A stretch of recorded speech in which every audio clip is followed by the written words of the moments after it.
Hello everyone and welcome to Tech Idea. Here we show tutorials on topics that might help you in one way or the other, and today we're going to be looking at on how to delete certain pages in Word. So first and foremost, you want to open up your Word as well as the document that you want to modify / edit. After you've done that, you want to hold your control key and press G on your keyboard. Once you've done that, as you can see, you can find, replace, go to, such things. But I just want to delete a page.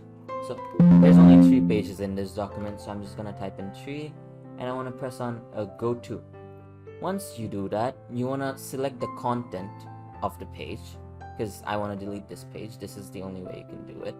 You want to select the content of the page, and then on your keyboard you just want to press delete. Once you've done that, and as you can see, my page has been deleted.